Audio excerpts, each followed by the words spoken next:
Assalamualaikum warahmatullahi wabarakatuh. Perkenalkan, kami dari kelompok HOPE. Sebelumnya saya Nabila Putri Amelia dengan NIM 029. Saya Kolbia Askanada dengan NIM 028. Saya Nabila Asma Estifari dengan NIM 032. Saya Sylvia Febrianisa Putri dengan NIM 033. Dan kelompok kami akan membahas tentang HOPE, apa itu definisinya, faktor, dan cara meningkatkan HOPE. Mau tahu bagaimana penjelasannya? Cek video selanjutnya. Harapan dapat didefinisikan sebagai proses dari pemikiran satu tujuan dengan motivasi untuk mendapatkan tujuan-tujuan tersebut dan cara-cara untuk meraih tujuan-tujuan tersebut.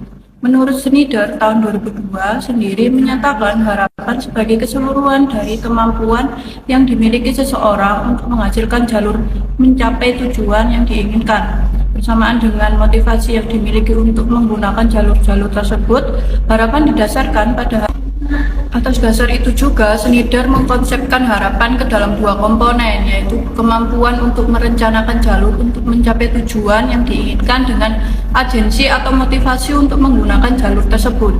Harapan merupakan keseluruhan dari kedua komponen tersebut. Berdasarkan konsep ini, harapan akan menjadi lebih kuat jika harapan ini disertai dengan adanya tujuan yang memiliki kemungkinan untuk dapat dicapai, bukan sesuatu yang mustahil dicapai.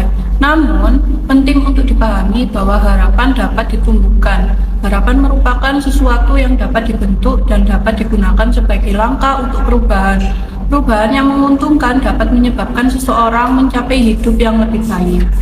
Faktor yang mempengaruhi harapan menurut Weil tahun 2000 terdapat beberapa faktor, yaitu yang pertama ada dukungan sosial. Dukungan sosial merupakan suatu hubungan interpersonal yang di dalamnya melibatkan dua orang atau lebih yang bertujuan untuk memenuhi kebutuhan dasar anak dalam mendapatkan rasa aman, hubungan sosial, persetujuan, dan kasih sayang. Yang kedua ada kepercayaan religius. Kepercayaan religius dan spiritual telah diidentifikasikan sebagai sumber utama harapan.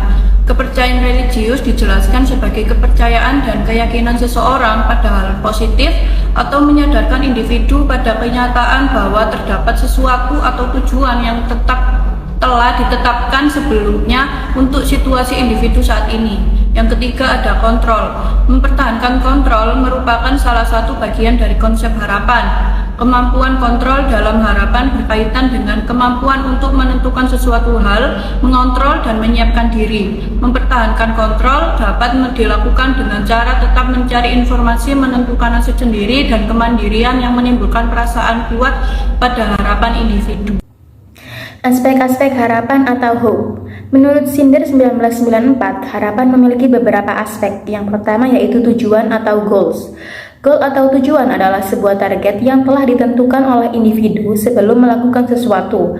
Hal tersebut merupakan sesuatu yang individu inginkan untuk didapat atau dicapai dan menjadikan keinginannya tersebut menjadi kenyataan.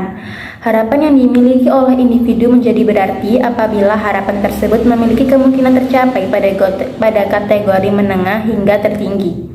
Kemudian yang kedua ada keinginan kuat atau willpower. Merupakan energi mental yang menggerakkan individu untuk berpikir penuh dengan harapan. Dengan kata lain, willpower dapat menggerakkan persepsi individu bahwa ia mampu untuk berinisiatif dan mempertahankan perilaku yang mengarah pada tujuan yang diinginkan. Yang ketiga ada jalan keluar atau way power. Merupakan rencana mental atau peta jalan yang dapat mengarahkan cara individu untuk dapat berpikir penuh dengan harapan. Way power merupakan rute di mana individu harus berjalan dari satu tempat menuju tujuan yang diinginkan. Way power merupakan kapasitas mental yang dapat digunakan untuk mencapai tujuan. Cara meningkatkan harapan atau HOPE. Dalam bukunya Making Hope Happen, psikolog Shane Lopez menyebutkan cara-cara untuk meningkatkan harapan atau HOPE. Yang pertama, lihat kembali kemenangan masa lalu. Dalam sebuah penelitian yang diterbitkan dalam The Journal of Positive Psychology, para peserta diminta untuk menulis tentang pengalaman masa lalu, di mana sesuatu yang mereka harapkan akhirnya terwujud. Setelah melakukan ini, kebahagiaan dan harapan mereka untuk masa depan meningkat. Yang kedua, ada berdoa atau bermeditasi. Penelitian telah menunjukkan bahwa doa dapat meningkatkan harapan dan optimisme, harga diri, dan kemampuan beradaptasi selama tantangan, sekaligus mengurangi perasaan depresi, dan bunuh diri. Yang ketiga yakni membuat skenario jika maka. Dalam psikologi ada strategi yang disebut niat implementasi yang merupakan respon yang telah direncanakan sebelumnya terhadap situasi negatif atau terpicu. Pada dasarnya, Anda membuat skenario jika maka.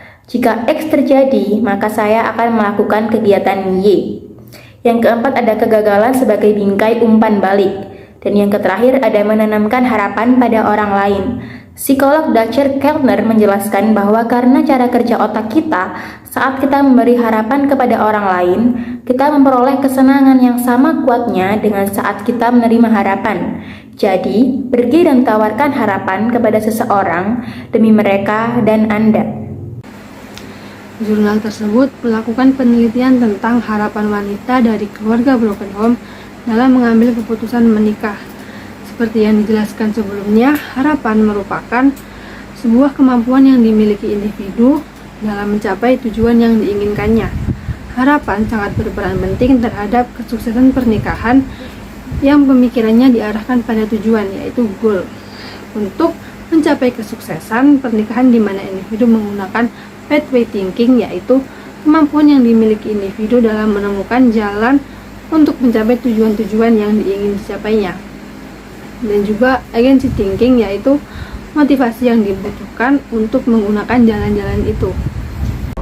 Nah, dalam penelitian tersebut juga menguapkan bahwa kasus perceraian yang terjadi dapat mengakibatkan seorang anak tidak mau menikah. Akibatnya juga anak tersebut mengalami trauma yang mana mempengaruhi kualitas hidupnya. Dan juga harapan bagi anak yang terkena broken home itu lebih memilih pasangannya dan enggan untuk menikah. Jadi seperti itu ringkasan kasus dari jurnal yang kita bahas di topik hope ini. Semoga dapat diterima dan dipahami oleh teman-teman semua. Terima kasih. Terima kasih telah menyaksikan.